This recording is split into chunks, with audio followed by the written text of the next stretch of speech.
Hello, everyone, and welcome to Season 2 of our all-Hecata Chronicle, Berlin Bloodlines. This is Episode 6, Ashes and Ghosts.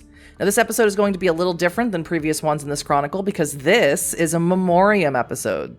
The players will not only be stepping back in time, but stepping into the very large shoes of powerful Knights whose histories, big and small, have shaped Clan Hecata in the modern Knights. And with that said, let's meet our Knights, starting with Avery. Hello, my lovely kindred. Hi, it's me, Avery, at Averydaboi on all the social media platforms. I style myself as something of an internet personality, but that's not important right now. This time zone, I will be playing the third born of the House of the Ark, the firstborn son of Cappadocius, Japheth, the Visage of Death. Thank you. Az? Hey everybody, I'm Az, or as I was on the social media, because I think I'm funny. And I will be playing Roger de Camden, the baby right now. Luna. Hello, I'm Luna, or druidbynight. You can find me at druidbynight on most social media platforms, including on Twitch, where I stream. And for this session, I will be playing Lamia, High Priestess of Lilith. Very good. Rachel. Hello, everybody. I'm the AzureButterfly, Azure for short, or simply Rachel, variety streamer on Twitch. In this time zone, I'll be playing Unre of the Harbingers of Skulls. Yes, she's also the Keeper of Golgotha. And last but not least, Ramos. Hello, everyone. My name is Gilbert Ramos, aka at RamostheNomad on all the social medias. I'm CEO and founder of Rolling Nomads, and tonight I have the pleasure of being one Augustus Giovanni. But please, you can call me Uncle Augie. Ew. As always, this is a Vampire the Masquerade 5th edition actual play. We've gone over our safety and consent, but please check in with yourselves as your well-being is important to all of us who are playing. All the content warnings for this game will be down in the description below. And I should mention, on the overlay, you might see that it says Maria. Maria will not be joining us for the memoriam. Rachel is in fact playing Unre, Keeper of Golgotha, tonight. That is my mistake, and I take full onus for it. Please leave me all the hate comments down below. We open our scene in the Alte Friedhof, or Old Cemetery of Berlin, the oldest in the city, as the name would imply. We watch Ilse Asher, a kindred embraced at a young age in the 12th century, shut herself away in a mausoleum, laying beside someone who had a body once, but is now little more than dust and scraps of cloth. Ilse closes her eyes and allows her ancient body to slip into a trance, a state of torpor that allows her to explore her own memories, to relive events that have fallen away from the forefront of her mind. And as we enter into Ilse's past, the scene morphs into a heavy-laden night over a squat Norman fortress perched upon a ridge overlooking the scattered village of Harrowfield. This is your domain, Roger. Given to you by Mithras and renamed Camden Keep, you hold the highest esteem among the Knights of this land who fear you and hate you in equal measure. But such secular goals are not respected by the members of your own clan. No, to them you are their lesser, their black sheep who must be brought back to the fold and forced into your pen. This is perhaps why your sire Constancia chose your residence for this gathering. A family feast, she wryly called it. A feast of folly, you replied, before swiftly agreeing to be the gracious host. There was no guest list, no estimated numbers of servitors. You have simply been tasked and left in the dark. So here you sit in your great hall, a long room with a hammer beam ceiling of darkened oak. Smoke from 2 great hearths are at the far end, and the smoke crawls upwards before disappearing into the rafters. The hall has been scrubbed. Rushes have been freshly cut from the riverbank and mixed with lavender to mask the scent of the damp cold seeping through the rock. The high table is set with cutlery of silver and pewter, but of course there will be no actual food served here tonight. No, what will be on the menu are 2 girthy villagers who lay drunk, bound, and unconscious in the far corner, unaware that they are not here to be served dinner, but rather to be dinner. You examine the bare walls and wonder if you should adorn them with something, if you even have time, and that's when you hear the barest of footsteps very close behind you before you can turn around. A hand slips around your narrow waist, fingertips grazing your lower abdomen. What about the tapestry I gave you for your embrace night? The one with the kings in battle with the dragons? I think that would be a fine addition, my love. Shall I hang it for you, or would you like to do the honor yourself? I would prefer to watch you do it. Oh, I do know you like the view from behind. Correct.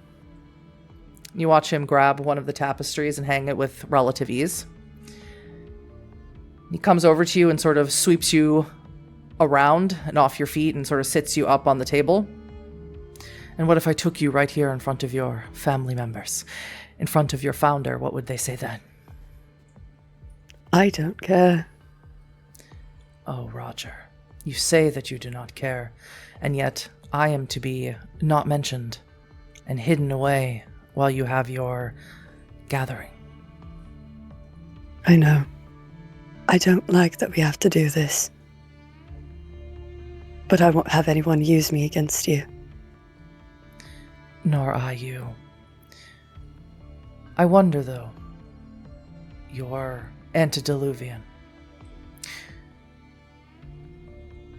I hear tales, I hear whisperings. I heard from my own sire, Ventru, that he is most erratic. He has great plans for the world. Is any of that true, or is it simply rumor? Ambition runs very deeply within my family. We'll see if he actually could pull it off. I doubt it. Do you want him to?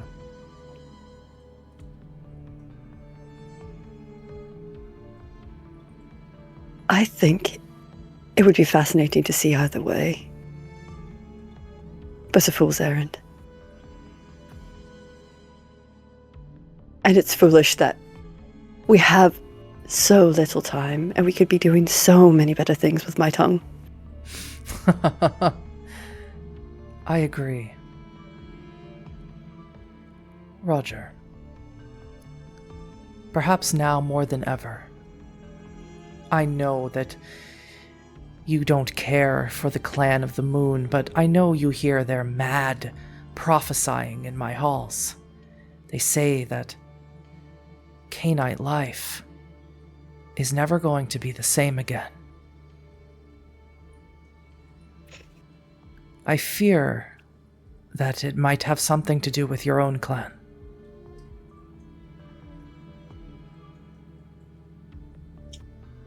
Since they're all going to be here, I'll take stock of what's being brought to my home.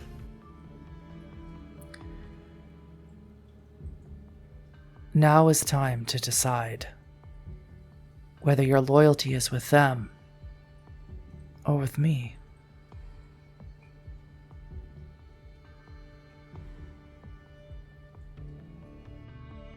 That decision was made long ago. Oh, you say that. And yet here you are, gracious host. He sort of lifts up your mask slightly to kiss you on the lips. I know you'll make the right decision.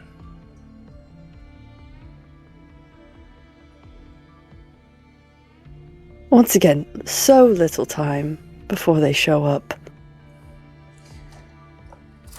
Oh, don't worry. I'll head back to my castle. I'll be waiting for you there. I want all of the juicy details, and I do mean juicy. Whatever it is that you need, I will provide. He sort of smiles. He goes, yes. I have never been lacking in your company.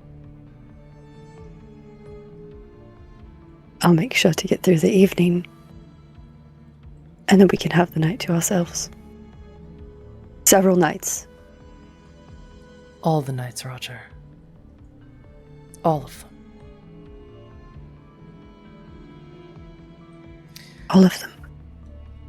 He walks away and disappears. You look at the tapestry again, and it was the right tapestry to hang. It does look, complements the hall the best. But now all you can do is wait. You don't have to wait long. The first guests to arrive are two people you don't know. One of them is an extremely young-looking girl with blonde hair. Another is an equally young-looking man, also with blonde hair. They look like they could be twins, siblings at the very least. They are dressed rather roughly, as if they don't come from a lot of money. And they sort of look confused, as if they're not sure if they're in the right place or not. And who would you be? The woman speaks first. She walks several paces towards you and then gets down on her knees. I am your grandchild, Ilse. Where's Eric? You're not Eric. No. Eric is in Tbilisi. The prince there is warring with an Ashira Sultan. And you know Eric, everything is a crusade. And you're here in his stead. Yes, this is my child, Nicola, and we are here to represent Eric for you. I will speak to my child about this later. And if you're going to be in my presence and the presence of our family, this won't do. We journeyed far from the kingdom of Georgia. It was very, very far.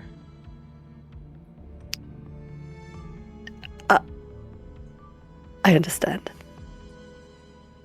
It's a very long journey, very difficult. I believe... Would you have the skills to bathe yourselves?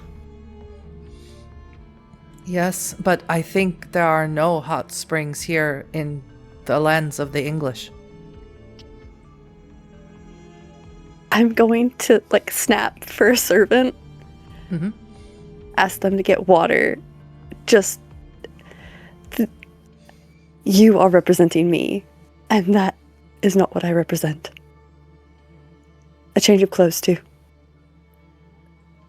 Anything that you desire, grandsire, we will provide. Well, go on then. They are shuffled away by several of your servants. Outside, another Canaanite is arriving. Japheth. You have made the long journey against your will from Constantinople to this pig-fucking village in England at the order of your sire, Cappadocius. And the will of an antediluvian is hard to resist, even for one as powerful as yourself. The carriage you took from the port would not take you this far into the countryside, so now you walk, the mud from the road clinging to the fringes of your robes, and it is not long before you see a familiar face holding a dim lantern on the side of the road. It is your child, your most successful and maybe most favorite child, Constancia. Her dark hair and dark clothing camouflage her completely, except for the lantern, of course. She waits until you come as close as possible to her before she lowers her head in obeisance. Sire, she says simply, keeping her head down. Why is it that you greet me on the road like we are strangers, my love? She looks up at you now that you've addressed her. It is not out of strangeness. It is simply so that you have an escort to Camden Keep, and so that we may discuss what has happened in your absence, my beloved sire. Rise and meet my gaze, Constancia. She does. And he will put his hands on the sides of her face. And for but a single moment, enough pressure to completely implode a human skull is applied to both sides of her face. What could I possibly need an escort from in this pig-fucking backwards part of the world?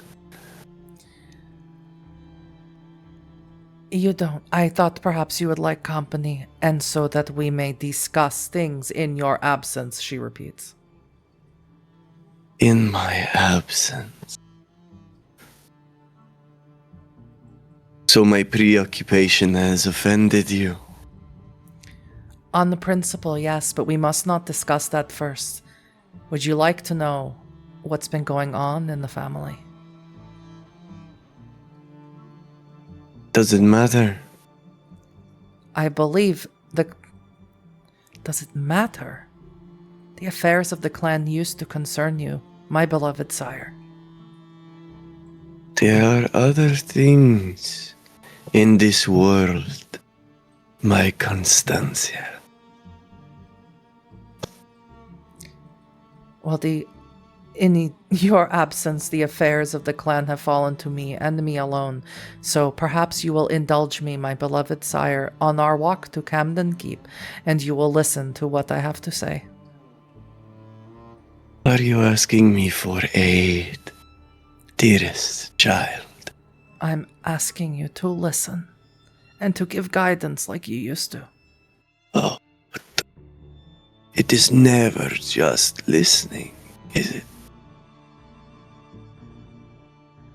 I will give you what I have to give, Constancia. She begins to walk. Do you follow? I think for a moment, Japheth will turn his head and look off the road to see that ever-present thing that only he can see hovering on the edge of the twilight. He'll just shake his head and begin to follow Constancia. Firstly, it is not kind for you to talk about my child's domain as a pig-fucking village. He has done very well for himself amongst the Canaanites outside of our clan. You should know that first and foremost. And what is his name again? His name is Rowan, but he seems to have changed it to Roger. Ah, the one who fucks the sun god. And who thinks that none of us know, yes. Yes. I remember now. I'm glad that you remember. Perhaps you can now remember why you have unleashed Unre back into this world after 2 centuries beyond the Shroud. I would love to know why. She is my blood, no more or no less than are you, Constancia. Did you not lock her away for a purpose? And that purpose has been completed. Do you know what she has been doing with her childer? I have heard this story. This Anarch revolt. They are schisming now. Some want to broker for peace and others want to go even more extremes. Can you take a guess onto which side Unre's childer fall? And he will sigh deeply, feigning this breath to prove a point. It's not feigning breath for you, Japheth. At the moment, you're sitting at 10 humanity. And he will just put a hand on her shoulder. Constancia, you should do better to remain more vigilant of my father's ambition. The petty schisming of my children and grandchildren, it will not matter. None of it will matter in the end. If father accomplishes what it is that is his desire. Are you telling me, Japheth, that after all of these millennia, that you are suddenly on the side of your sire and wish to help him find the Shadow Bane? I love him and I hate him. He is the stillness of my first memories in that ark when the world was flooded and my father Noah gathered 2 of each kind. He was the stillness of death of all of the rest of the world. I love him and I hate him. But in this Shadow Bane, we must be united, all of us. She stares at you incredulously, her eyes narrow. We will talk more about that later. I have known you so long. We have shared blood so long. And I know when you lie. And there are none, Constancia, that I love better than you. Not amongst our blood. No, but a mortal, I see. We will discuss it later.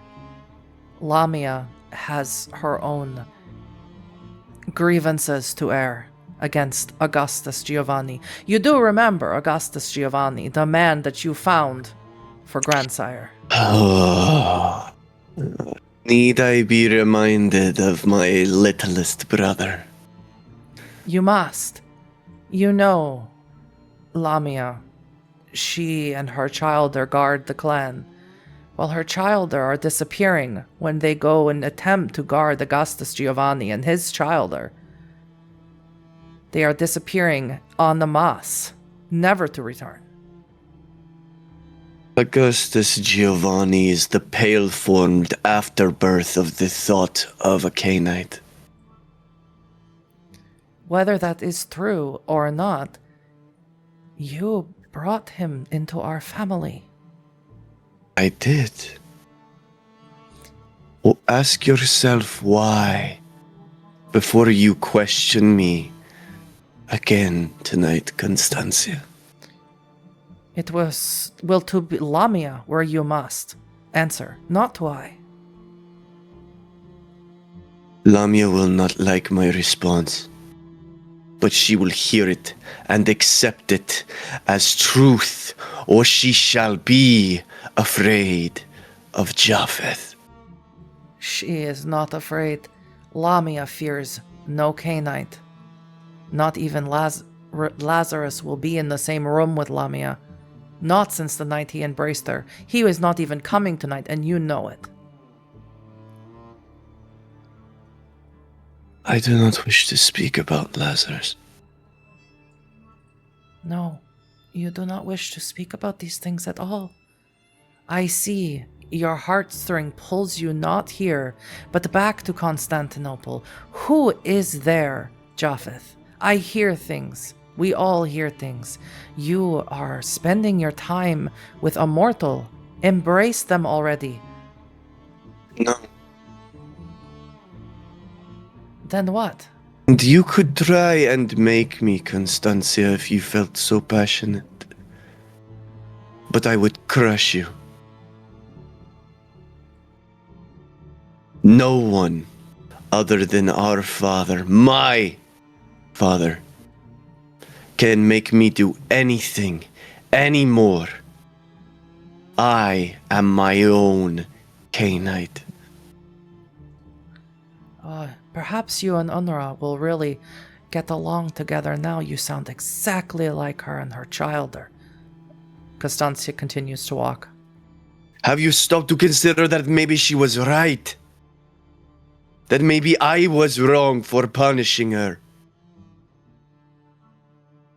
Do you think for a moment, Constancia? Or do you just spit the same words that all of my childers spit? I thought I loved you better. My beloved sire, I never think of you as one who does things in error.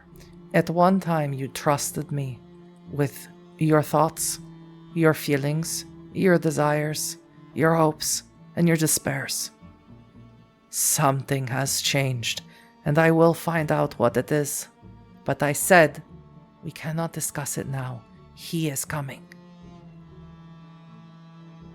Let him come. You could not stop him. And I think as Japheth catches up to Constancia, he will just turn his head ever so slightly. We walk in silence from here. Back in the hall, Roger, your grandchilder and great-grandchild have returned, dressed more appropriately, more to the style of the 15th century British court. And as you are looking them over and making sure that they look appropriate, a cold wind rolls through the hall, hearkening the arrival of another guest. Unre, You have traveled through the Shadowlands to arrive for this feast. Even though Japheth trapped you there for 200 years, it was not that you wanted to be away from the land of the dead, it was the choice he took from you that still angers you to this night. You materialize near the center of the hall, draped in tattered burial linens and wearing the skull of some great beast. You are followed swiftly by 3 of your childer, trapped with you all those years, your greatest confidants. This hall is barely touched with the scent of death, your child Dorothea says. Why would the founder want the clan of death to convene here? It seems in our time away that things have changed. I do not know why they want us to meet here of all places. But if it's so, then we must. Say the word, sire, and we will rally the anarchs to overtake this castle, overtake this town, overtake the clan.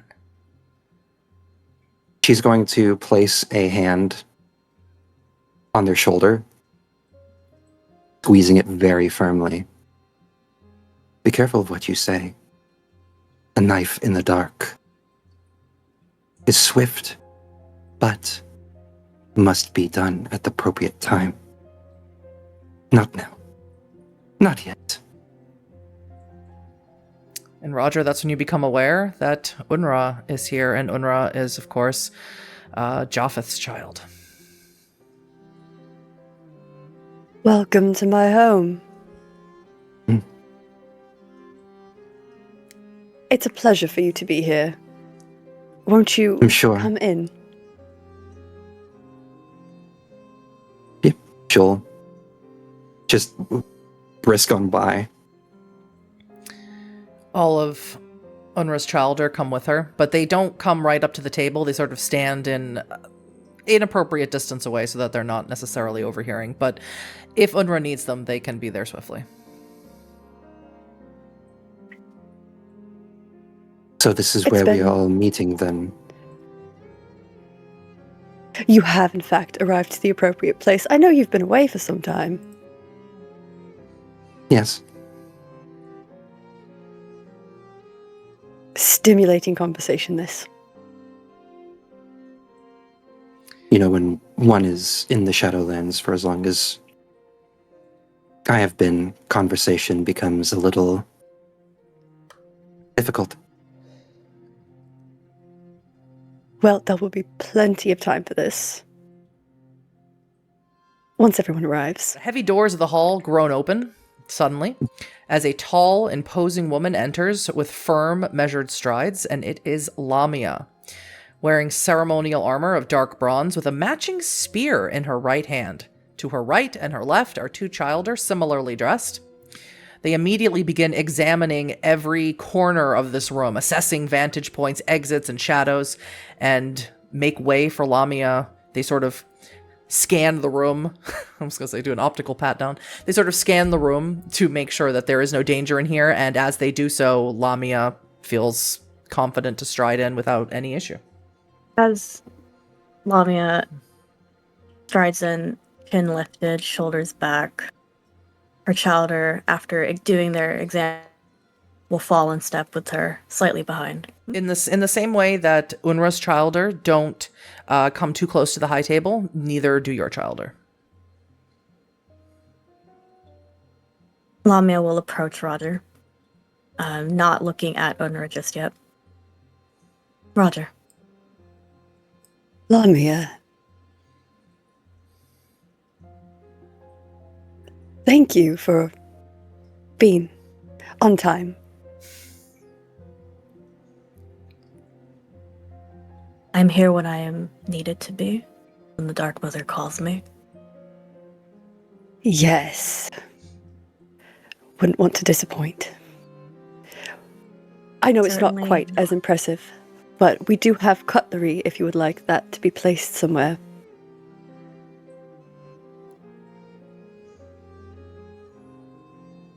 She acknowledges the jest and disregards it before continuing. When shall the others arrive? Do you know? Well, given that they were already supposed to be here, hopefully soon. the gracious honor of hosting our family was put on me, so Do you know why? we will see. You would have to ask the one who requested it. I will do that. I am more than happy to have you all here. Lamia, one of the gifts of your particular bloodline is you can tell when someone is lying, and Roger could not be lying more if he tried. With that, he simply tilts or slightly turns her head towards Unre. Unre, I see you've escaped the Shadowlands. Were it so easy. But yes, I am here. It is... And punctual, even.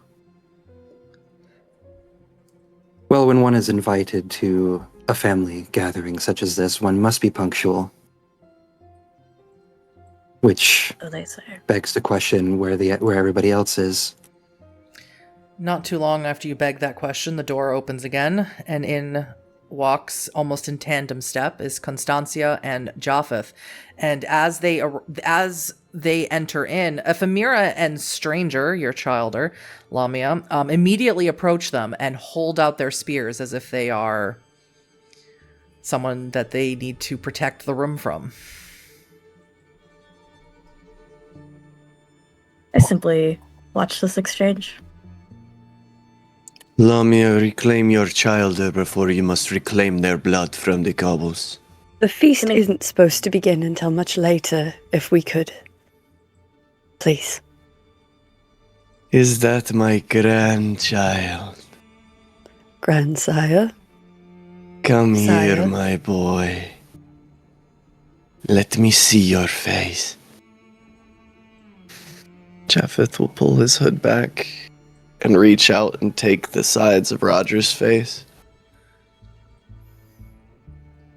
Ah, you have grown warm to the touch and the embrace of the sun.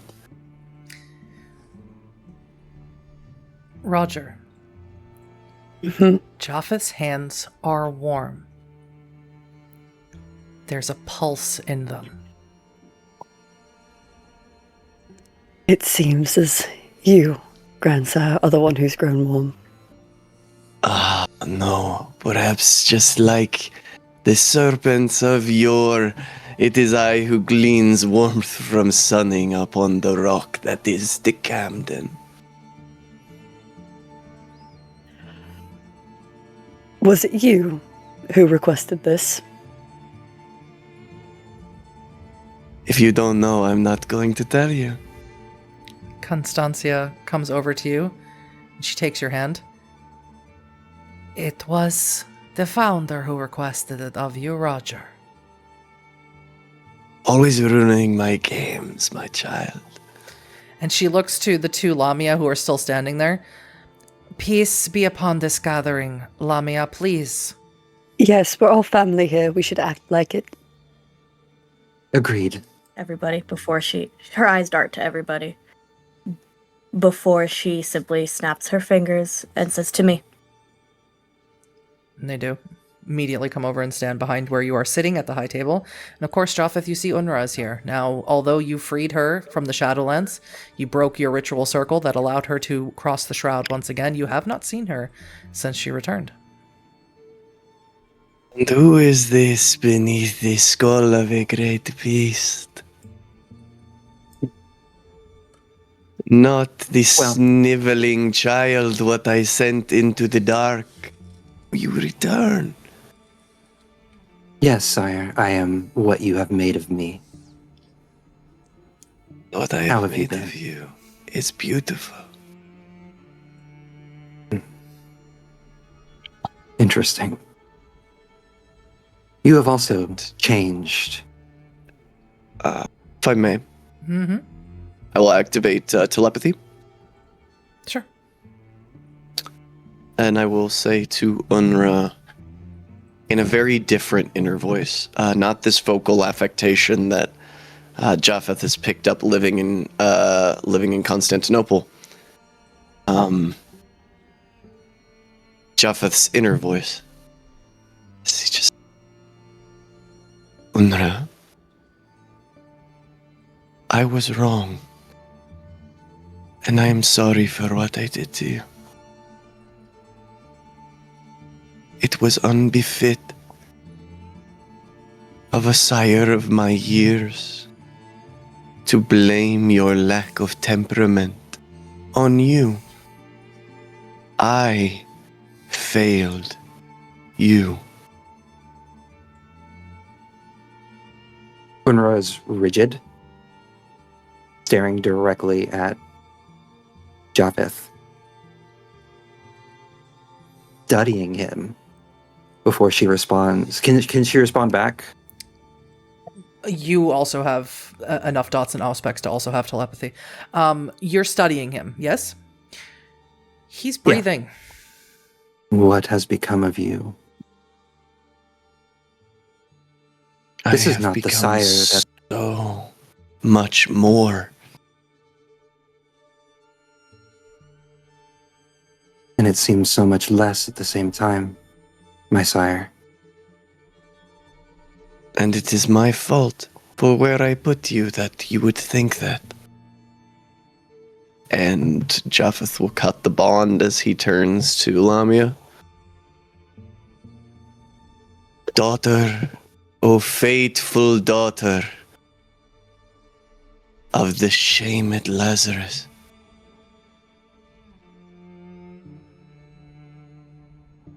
A pleasure when you are not threatening me. Please, you must. It was not a threat, simply a statement of fact.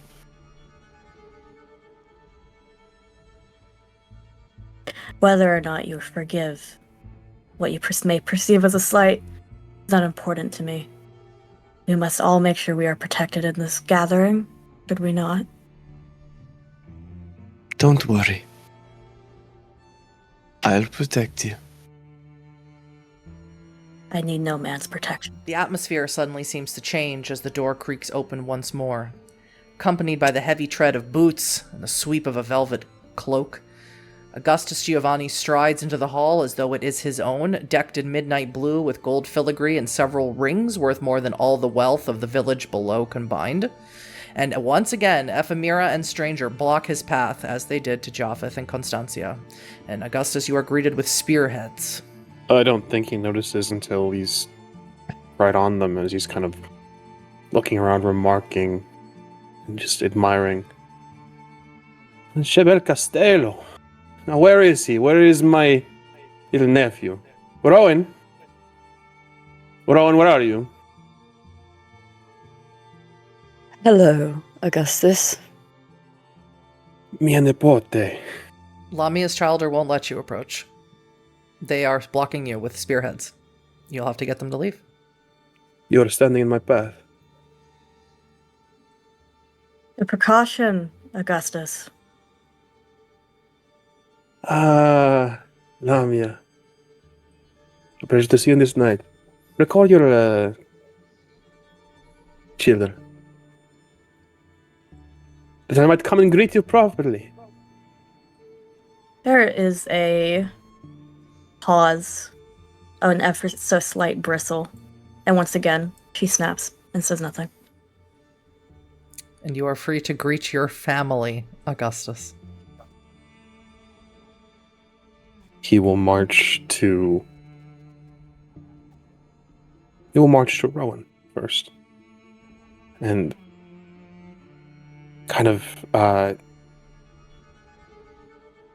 unassuming and sort of like a doting uncle will walk in with arms wide and place his hands on Rowan's face and just kiss each side.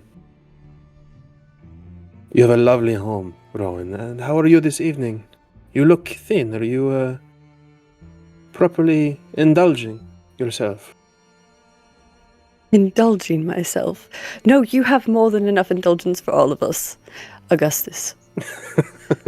You and your finery. Please. Indeed. It has been said. But please, we don't need to stand on ceremony, Rowan. We are in your home. You can, please, call me Uncle Augie. And you can call me Roger. not in- Yes. Roger, yes.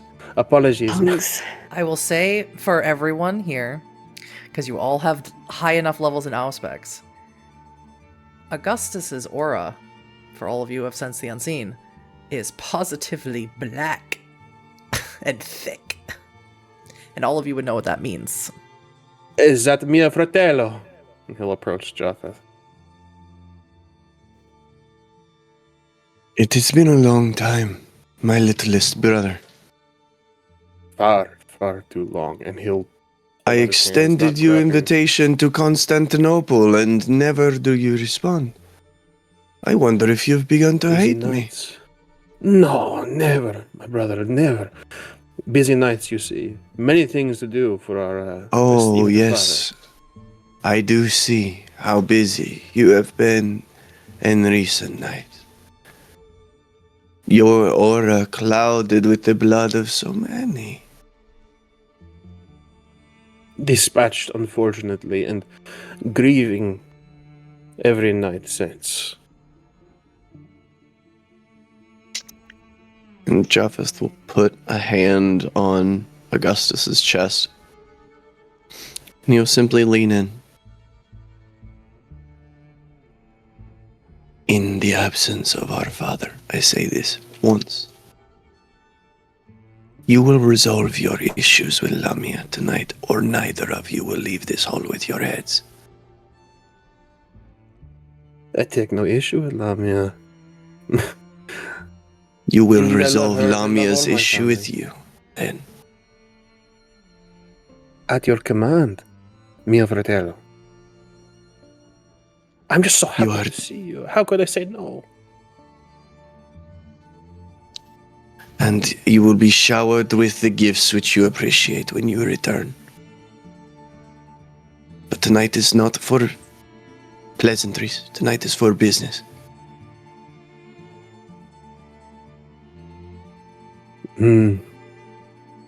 That is, I think, where we differ in our upbringing. For me, business is always pleasurable. He'll turn and look to Lamia and wonder. Good evening. I scarcely recognize you two. You look so well. I do not believe that we have met. I believe I have heard stories, seen drawings perhaps of you. Unre, was it? That is correct. I'm curious what stories you've heard. Augustus, I have been told what that stories tonight are is there not to for- tell? Many, many, many. But tonight here is not for pleasantries, it is for business. Unre, allow me to make a formal introduction. Augustus Giovanni. But you may call me Uncle Augie. And he'll I will extend not. his hand. She'll stare at him for a second, then look down to the hand. And she's not going to take it.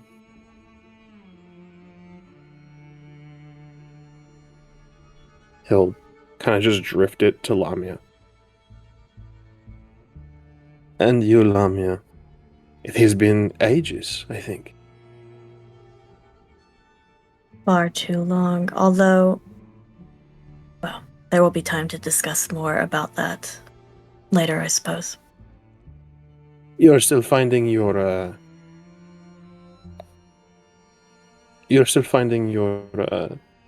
propagation, and he'll gesture toward her children. Fruitful. Increasing your number. Yes, the Dark Mother requires many disciples. Indeed she does. How many you're up to now, do you think? Why would you want to know that, Augustus? Lovely, I am just curious, that is all. So tense, this room. So tense. Constancia offers, and she says, Roger, if you would be willing to begin the feast now that most of us who are here who are invited. As you know, I am the Founder's Keeper when he goes to Torpor. His instructions were that he should arrive when we are merry and feast. I wouldn't want to disappoint. If you would all be so kind as to take a seat. Eric Strilder. Two people who haven't been introduced but have been sitting at the table do rise when Roger says that. Where are the rest of us? My beloved sire, these are the names who are requested. Of course, Eric was supposed to be here, Roger's child, but he is detained, I suppose. Apparently. And what would be more important than a family reunion such as this? No. I look forward to having that conversation with him. Where is the Dark Crawler? Is he here? No, he has disappeared. Unfortunately. Why has no one told me this? My beloved sire, you have, for all intents and purposes, have stepped away from the affairs of Clan Cappadocian for the last, I don't know, 5 or so years. You have cut almost all communication with us. A blink of time.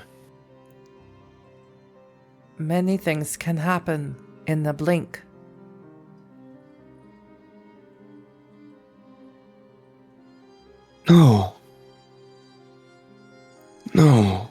No, that's not right. Roger, be a host. If you would all kindly, once again, take your seats, we can speak of everything that has happened and looking at Augustus, and maybe talk of the dead. Make sure that epitaphs are correct. And I'm going to go grab my 2 drunken... Plump villagers, the plumpest ones. blood bags. Yeah. Yeah. And make sure dinner is served. Do you open a vein and pour it into the goblets? Do you sort of hack off a hand? Yeah. What's the protocol here? So it's putting them on the table and then using them like a tap, heads hanging over the side at the end of the table, slice, and have giant silver pitchers and distribute it amongst the family. I'm going to make Ilse and the other one distribute it. Perfect. As they go around the table and distributing this blood to everyone, Ilse comes near you, Japheth, and she says, I don't mean to impose. Who is the Dark Crawler? One of my sons.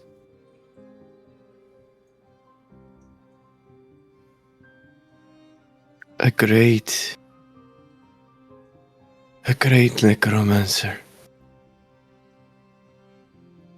A boon of wisdom and cool balm to heated nerves. My sire, Eric, speaks very little about our own history, but we are searching for the Shadowbane in Georgian, Georgia, Kingdom of Georgia. Is that right? Yes, we received the instructions from Constantia. Will you return to Constantinople with me? Ilse of the bloodline of Roger. I'm sorry, Nicola and I must return to Georgia. Our sire needs us.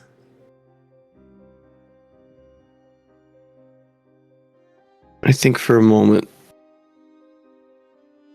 Japheth will pause and really take in her face. And then we'll just reach out and put a hand on her shoulder. He does not love you, you know. She smiles, almost coquettishly. No, I didn't say that. I said he needs us. And what do you need, young lady? Battle. So be it. There are many to fight in the service of Constantinople. Constant, if anything. I am sure. She says almost knowingly, as if she has also heard the rumors of its doom. Are you afraid, child? Of Constantinople? No. No. Of the fire that burns for the pagan soul. My soul is intact, my lord. I do not desire battle for a lost city already.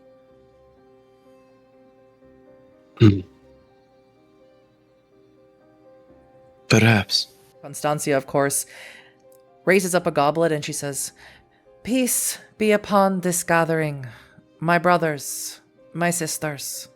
Be the last one to lift her goblet up at that. Peace be upon our gracious host. Thank you, Augustus. I was about to say the same thing. It is a pleasure for you to be in my home. I'm not entirely sure why, but hopefully it grants us some safety. I've heard about what all of you have been up to. You're busy. All of you have heard what everyone else is up to. Lamia, of course, is on the warpath of finding out why her childer are randomly disappearing. Now Japheth knows one of his childer is gone. Unre, of course, returning from the Shadowlands was the big news. Roger definitely not shacking up with the sun god prince of London. But none of you would be aware what Japheth has been doing these last 5 or so years. He basically disappeared into Constantinople, and no one heard from him until tonight. Well, I know of most of what's been going on, but what of you, my sire? She says, looking at Japheth. What has been keeping your knights active? Why do you ask? Curiosity. I doubt that after your sentence, it is merely a passing curiosity, my daughter. I'm not one to wallow in past regrets. If anything, unlife will catch up if you're feeling guilty enough.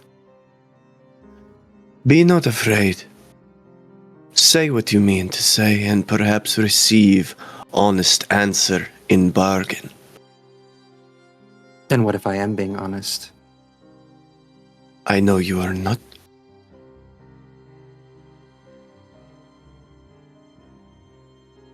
She's going to place her goblet down. I'm just curious why you're so changed. I'm sure the others have noticed it as well. You're breathing.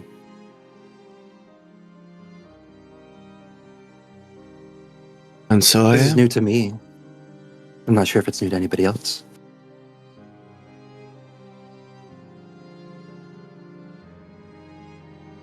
Is there any compunction with my state of breath?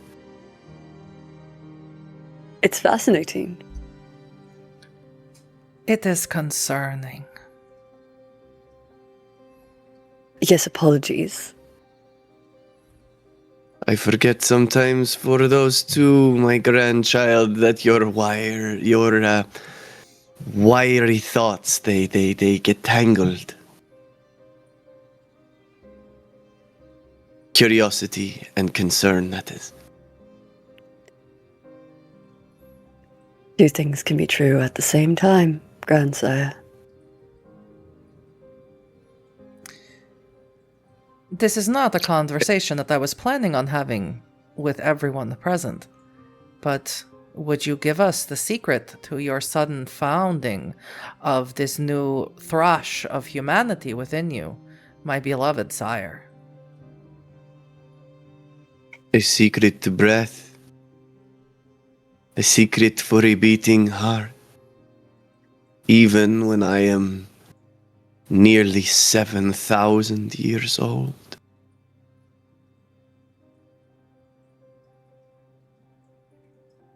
It seems as if our good and gracious host is also not the only one who can dwell, but limitedly, in the embrace of the sun.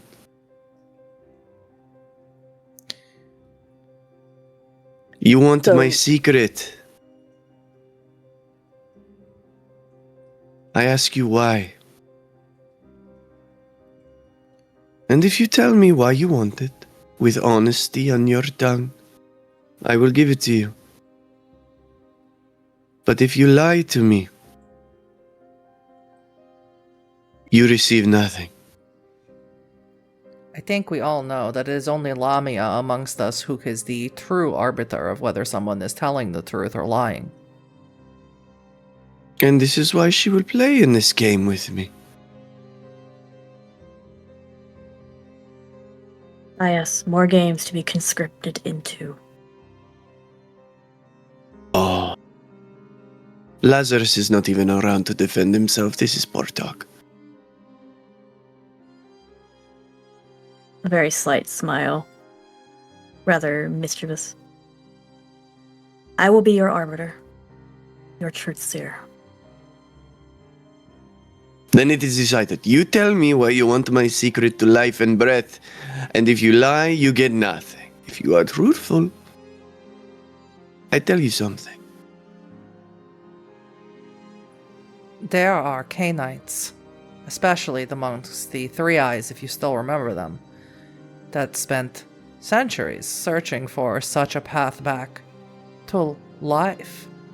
But it seems that in a few short years, you have achieved what Saulat himself took millennia to do.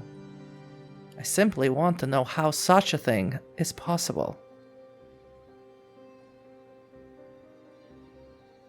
Japheth will look to Lamia. She is telling the truth. I detect no lies.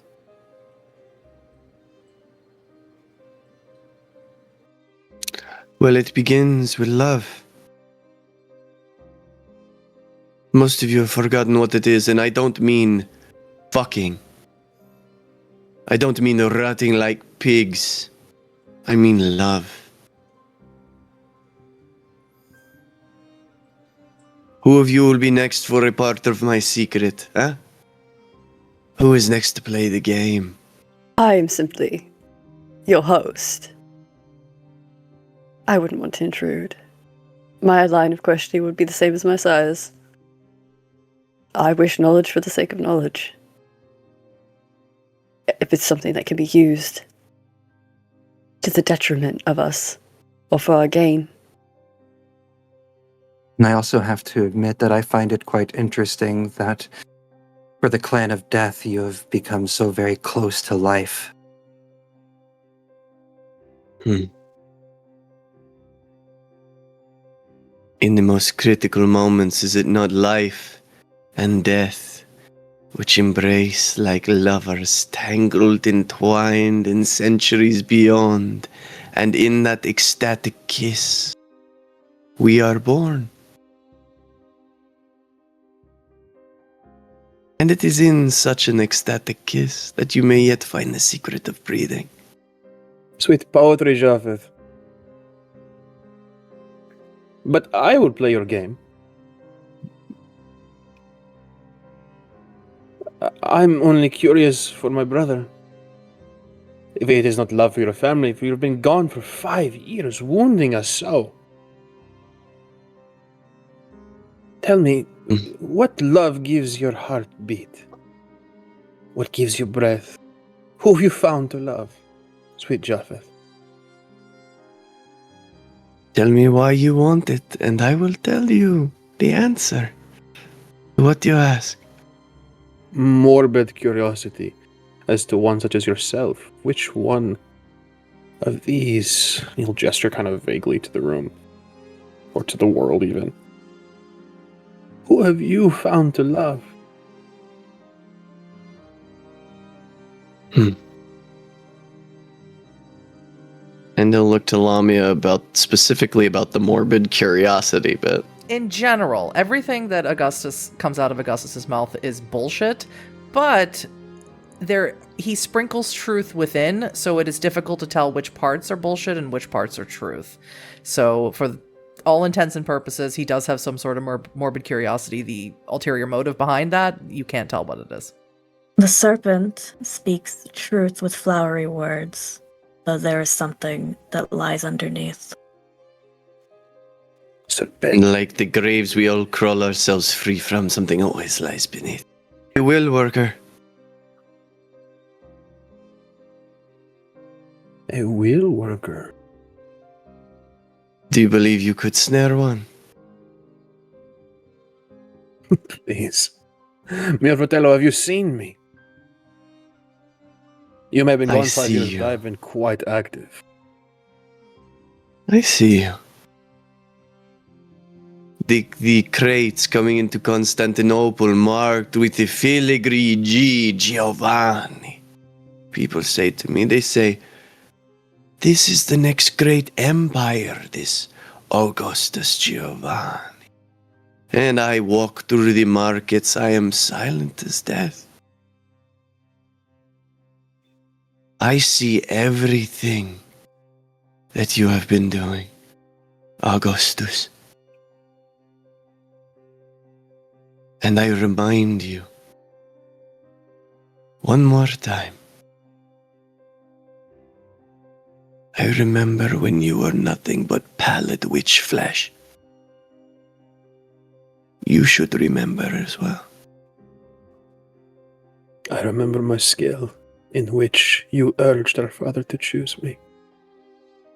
But surely, hopefully, you have not seen everything I have accomplished these 5 years. For if you can breathe, and if your heart can beat, you can blush.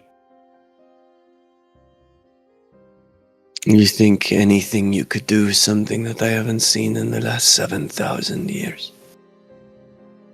Would you like to find out? I remember the whore of Babylon, my young brother. Constantia speaks up then. So, is this the whore of Babylon that has given you breath and beating heart? I can't imagine that in 7,000 years you would find according to my sources, it is a poor Polish girl who begs in the street. And the lowest of you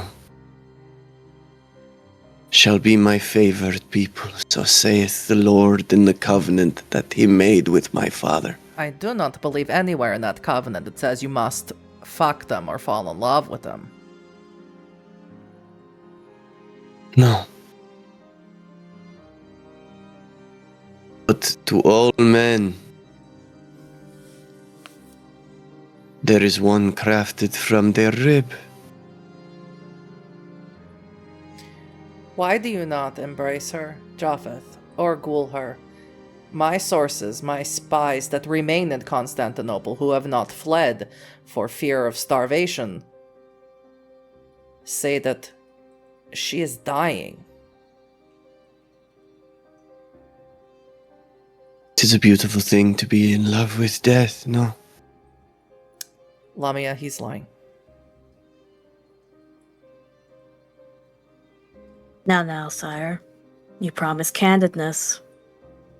Why do you not sire this poor creature?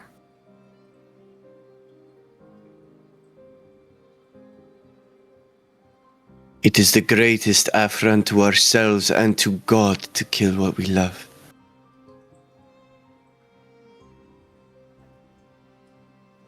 So, you would take life from her,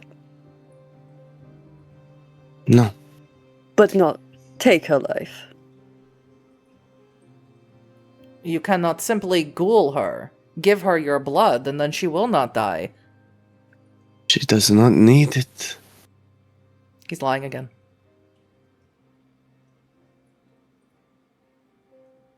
I grow tired of the lies, sire, of this game.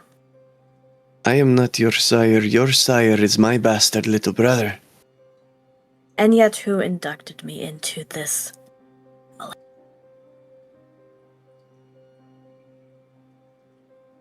And who did not require for you to put aside your devil worship to enter this family. When you say Japheth. that, Ephemera and Stranger immediately sort of take positions of combat and point their spears at you. If you are feeling froggy, young childer, it is time for you to jump. You do not need to speak to my childer that way. It's fine. The candles in this room suddenly begin to flicker. And all of you can feel a figure at the far end of the hall long before you see them. The heavy weight of the progenitor of your blood has arrived. And that is where we will take our break. Hello, everyone, and welcome back to our memoriam episode of almost said of Bane and Blood, of Berlin Bloodlines. This definitely is because we weren't talking about a Bane and Blood in the break. Ashes and Ghosts.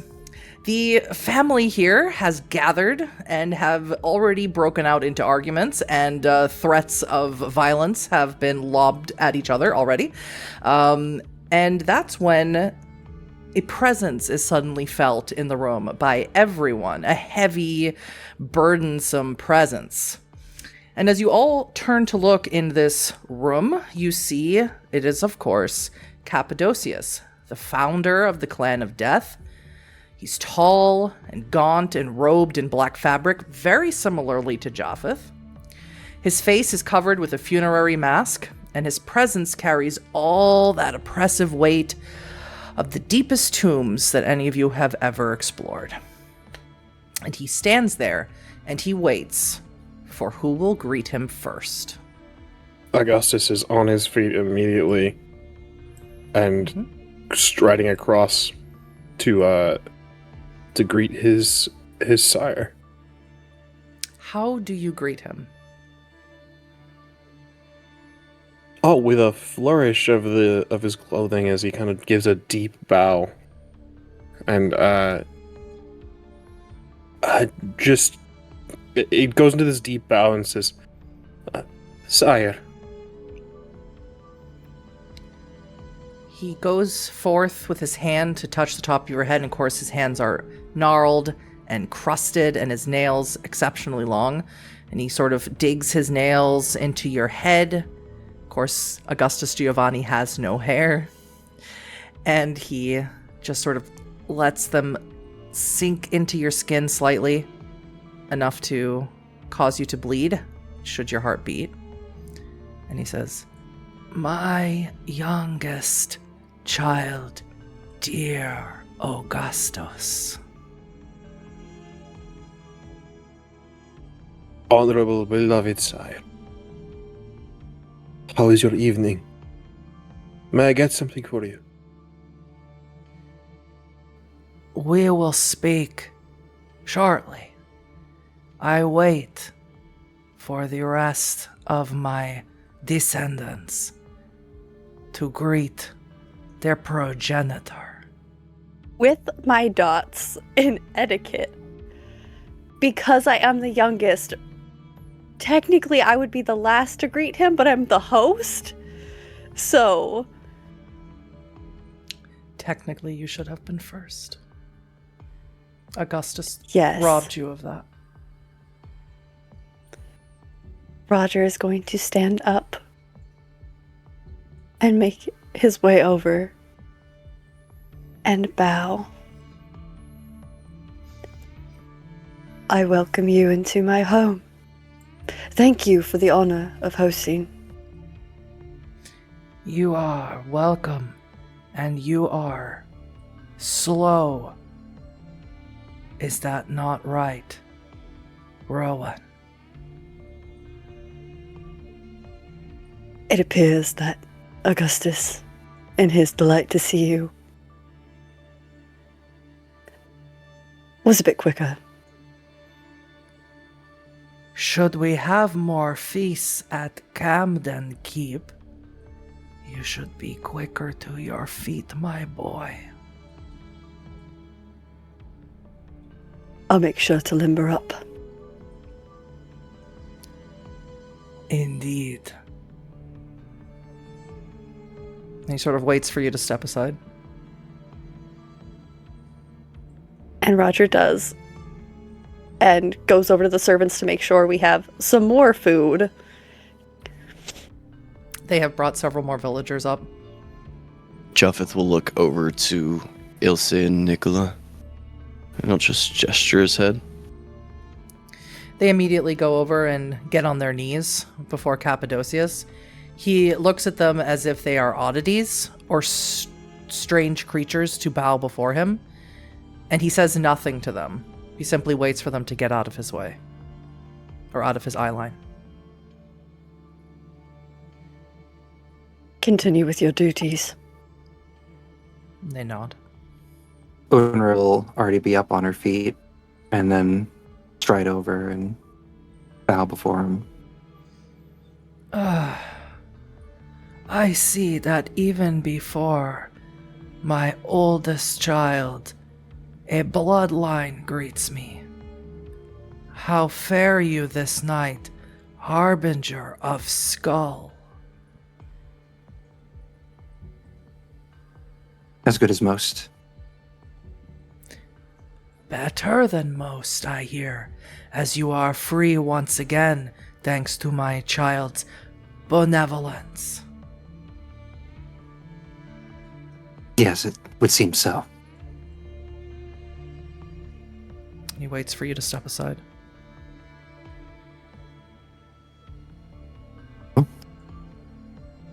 Lamia's eyes meet Japheth's for a moment. Not needing his permission, she will stand and approach, bow before him. Not as deeply as Augustus, but with respect. The great and powerful guardian, the founder of the Lamia bloodline. I welcome you, as I always do, in all places where Cappadocians gather.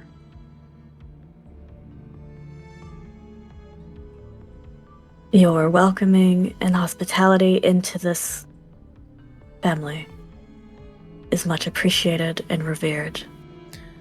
As you are appreciated and revered by your daughters who worship the Dark Mother. There's a pride. Lifts her chin ever so slightly. Yes, indeed. We go in her wake.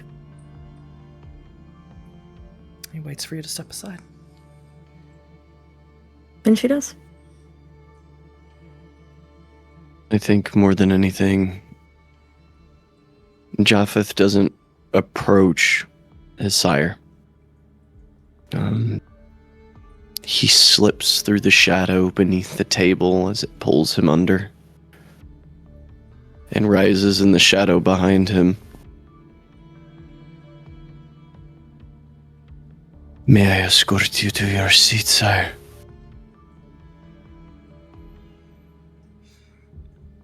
Cappadocius, without turning around, simply says,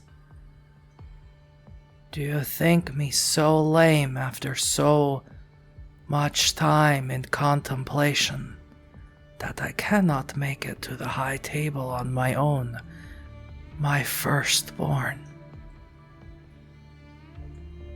No, my sire. I simply long for the honor of taking your arm in companionship again.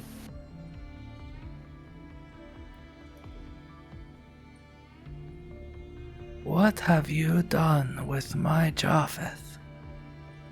He begins walking to the table on his own. I killed him. He doesn't acknowledge that you say that. Lamia will follow a few paces back to basically make a wall between Cappadocius and everyone else. Mm-hmm. Does everyone resume their place at the high table? Constancia comes over to you, Japheth, and sort of, in the place where you wanted to take Cappadocius's arm, Constancia offers sort of her attempt at being comforting and sort of squeezes that arm. He will reach into the long faux sleeve bottom of this robe and grasp the vial of grave dust that he's brought from Constantinople, that he procured specifically for his sire. And he'll just put it in Constantia's hand. Make sure he gets this before he leaves. You could give it to him, Japheth. He does not love me anymore, Constantia. No. Do not say such things, my beloved sire. You see it with your own eyes. And yet you choose not to believe. He needs you, Japheth. Come to the table. He needs to remember me. She sort of leads you to the table. As you all settle here, and Ilse and Nicola have slaughtered these new villagers and poured more blood into these goblets, Cappadocia sort of waits for everyone to settle. There be no more movement around him.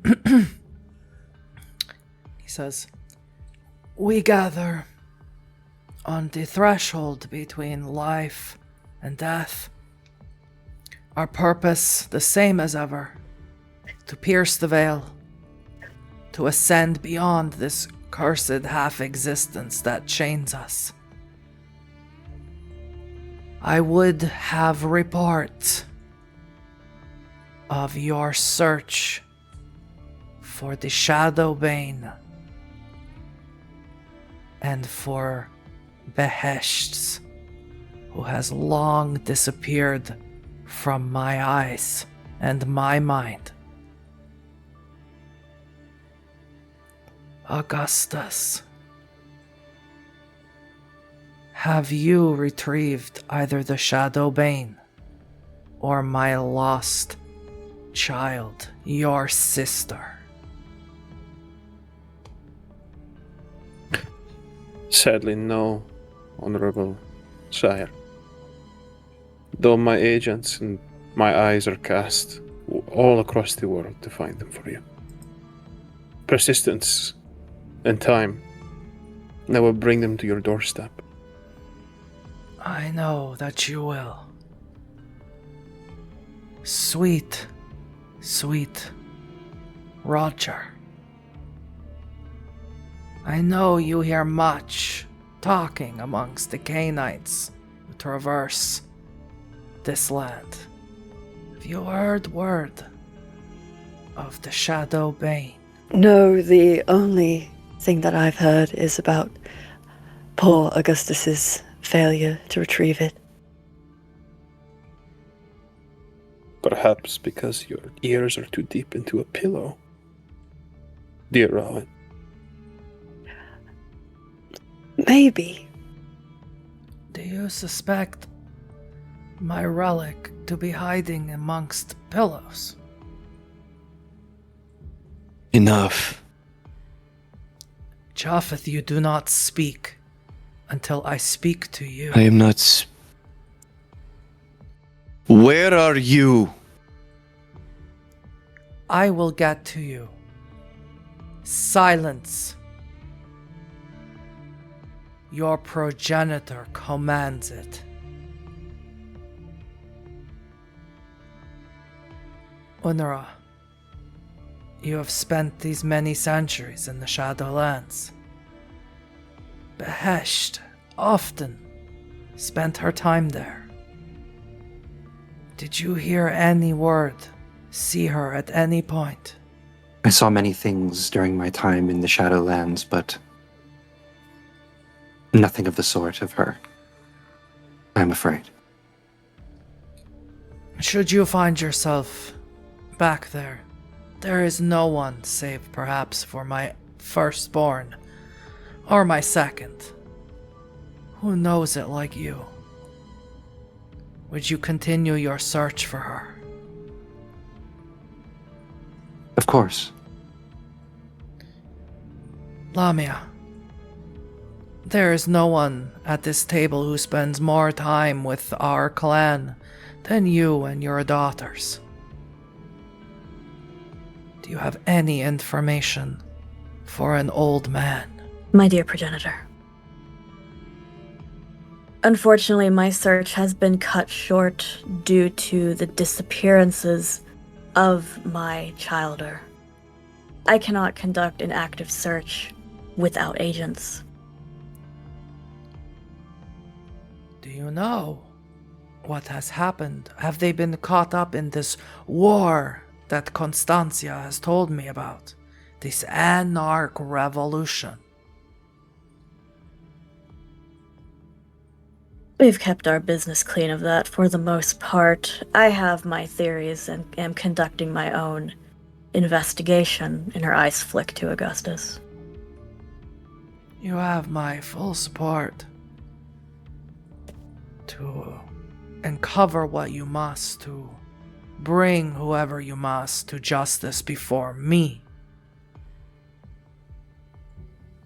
And it shall be done, though I do not give you nothing. Last I heard, and this was many years ago, Japheth mentioned it could be in Constantinople, this Shadow Bane. Ah, it brings me now. As I see, I talk in the order of who greeted me first. And you are last, Japheth, and you may speak now. What have you learned in Constantinople? I have learned that you are reckoning with forces beyond your control, Father. Oh, is that so? I was wielding the powers of life and death before your mother even existed in this world. I know. And that is what frightens me. Good. I should frighten you. I will have the answer to my question now. I did not come here to exert my will over my precious descendants. Do not force me to do it, my beloved son. I still believe it is in the city, but I have not seen it. Lamia, he's lying. Lamia speaks up immediately. My dearest progenitor, I would do you a disservice if I did not inform you Japheth is lying. Japheth, why would you lie to me? You have seen it. You have lost your mind among the grave dust, Father.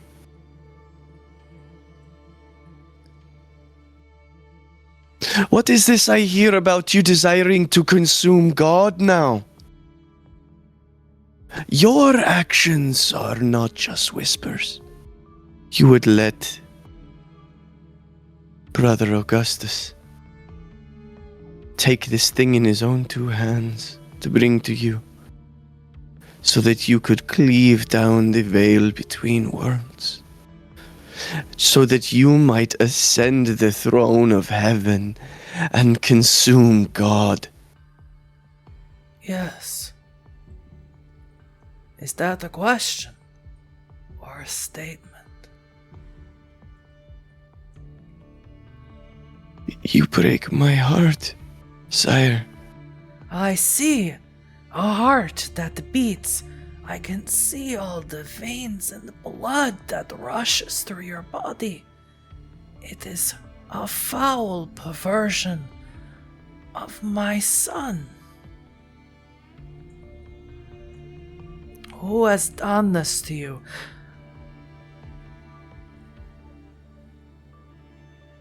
You are a mad version of my father that I love, and I miss him terribly. When we would sit in the dark of Cappadocia. How dare you, Japheth? Our father has asked you a question. Very well. If you not answer him, then I shall. A wheel worker, sire. Japheth has claimed to found love. It causes his heart to beat. Love. Yes, Father.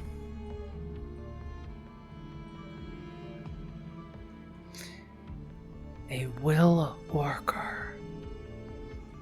No, that cannot be.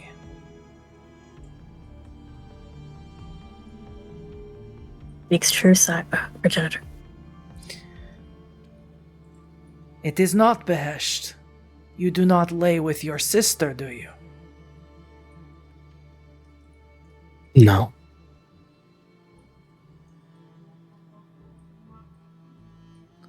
That was when you started to lose your mind, Father. I will not make the same mistake. I must make preparations now and make the journey to Constantinople. I will retrieve the Shadowbane. I will make the world a utopia. Even for the one you love, Japheth. And in doing so, God will reveal himself to the world, and I will consume him. I am sorry that you are so changed by this well worker, but do not fear, my son. I will take her from you, and you will be yourself again.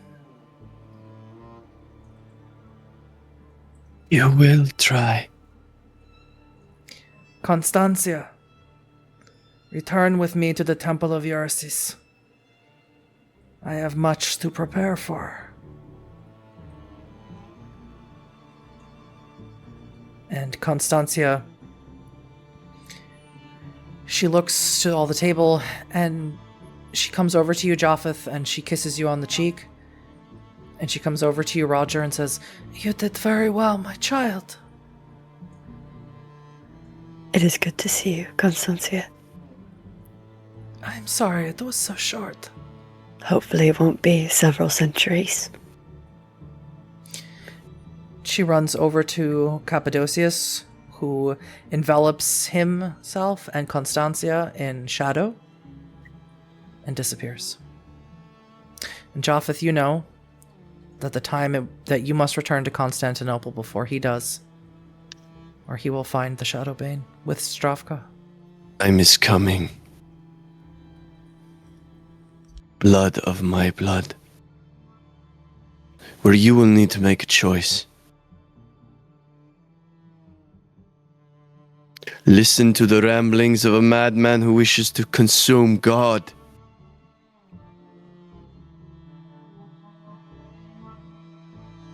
Choose life and unlife in harmony.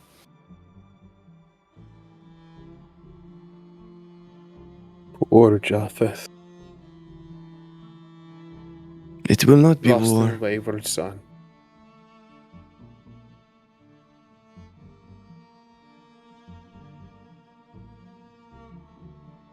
Have you see. forgotten the love you kept for our father for so long? That thing is not my father anymore. Ah, but he is. No. You're still young, Augie. You haven't seen what happens to us after a few thousand years. When we start to become something that is no longer what we were. What I does hope, that say about you? in fact, I will ensure that you do not live long enough to be changed. Because I like you just the way you are.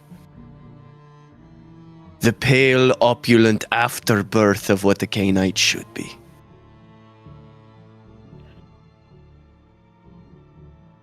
You bid me to make peace, Japheth, and I think it is to your own detriment. Sweet Lamia, how can you stand for this? As a warrior and bodyguard to our father, how can you stand for this petulance? Will you do I nothing? know that. What would you have me do, Augustus? Shed blood in front of our progenitor? The prattles of a son? There lies your enemy, warrior. Or is your blade not sharp enough? Do not question the sharpness of my blade. And I might be the youngest one here, but it is still my home. That it is. Is that you volunteering? Roger de Camden. Volunteering for Perhaps. you to remember that there are some manners. Yes. Perhaps the warrior god has not rubbed off on you as much as I think. I think you've drawn enough blood from people for all of us. Yes, Augustus, I would have words with you, be it in front of the rest of our family or not. It matters little to me. I bear no secrets to my family. I remember my heart. I remember my love. Wayward. You have as no some of love you in may your be. heart.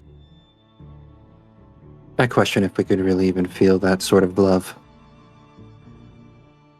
Why would we want to?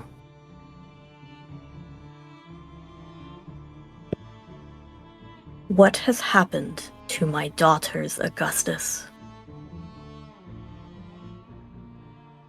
Why is it that when I send them to guard you, they do not return?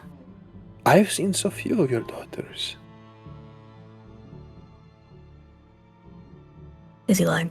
And Technically not. those that do approach me, I am sad to say, approach me with such hostility. They come to me with weapons. Weapons drawn, Lamia, Technically the truth. and rudeness. How would you have me respond to such blatant disrespect? For it is not your hand that guides their actions. Shall I take it up with you instead? Or, perhaps, if it's not your fault, then I should take it up with your dark mother Watch that yourself. teaches them such petulance. Why are you Everything's instigating? rise. Because he is young. Because he is young. He knows not how to control the situation if he does not sow chaos. Or accept the fact that he is not in control. Rowan is in control here. He also seems to lack subtlety and finesse. Do you feel I remember a control, time when you Rowan? lacked finesse. Unre. I'm I'd sure. appreciate it if you all could control yourselves. It seems that you have something you need to do, Indeed. and if guards were sent to you with blades drawn, how else were they supposed to defend you? Augustus. And what were you doing that they felt the need to? You heard our progenitor. You're supposed to be looking for the Shadowbane. And indeed, I am.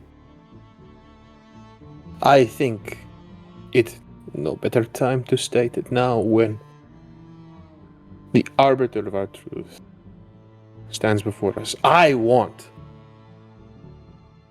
what dear Cappadocius wants. So you would see him elevate himself to godhood. When you can't even remember a name. I would see the Shadowbane found, yes. Technically the truth. And what would you do with it? Me? Unre. That is dangerous to ask. Answer true. Even when he speaks truth, you cannot hear it. Yes, I have gathered that. But poke and prod enough, make him squirm enough, and he will grovel like any other man.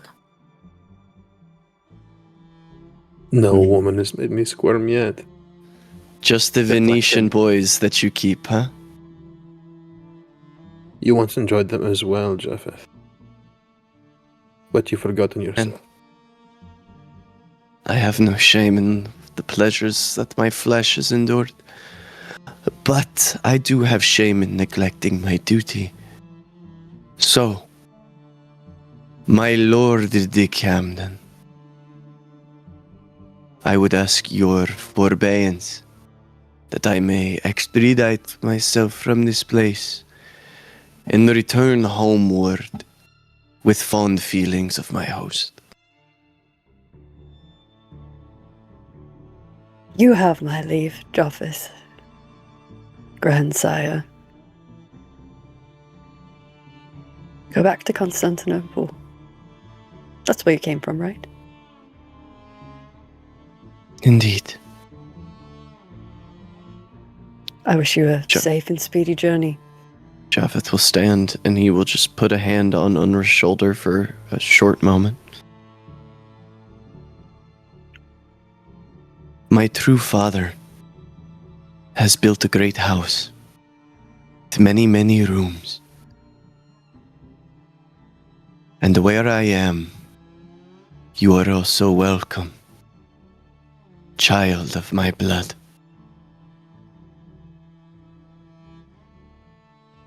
Your invitation is appreciated. Augustus, if you want the Shadowbane, come and take it from me.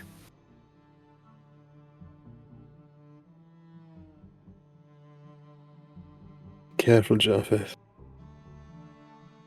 Your new heart beats, and that means it can bleed. I brought you to our father, and I will erase you from his gaze forever. I mean what I say. If you think you are K-Knight enough, if you think yourself worthy of the name of the first murderer who killed his brother, if you think you are ready to assume his mantle, you come to me. Come get what you want, little boy. Here I stand, Japheth. It's when you hear in your mind, Japheth, you hear the voice of Elisabetta. She's crying out to you across an ocean. She's dying. She's in pain, and she's calling for you. She's asking where you are. Japheth, come to me, come home. I am coming. The bridge of the dead will make the journey short.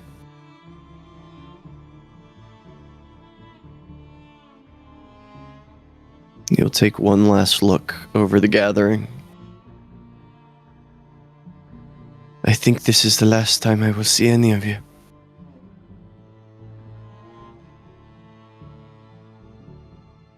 You sound so very sure of that, sire. I am. Wonderful that it was such a pleasant meeting then. Remember these as my final words to you. Our progenitor was once... the well from which all wisdom flowed.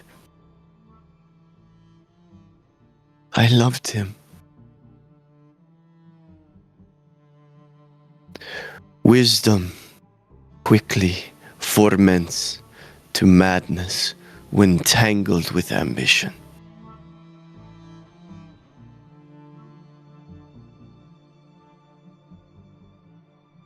The night is dark, my children. Don't get lost, and Japheth will melt into the shadow. Take a moment to look at the scene. Japheth would not survive what's coming. Neither, of course, would Lamia. Augustus Giovanni, in a very short time from now, would take not only the soul of Lamia, maybe even the soul of Japheth. It's unclear what happened to Japheth. But he would take the soul of Cappadocius himself. He would become the leader. The Giovanni clan and the Cappadocian clan would cease to exist. Augustus would remake the Clan of Death to something entirely new.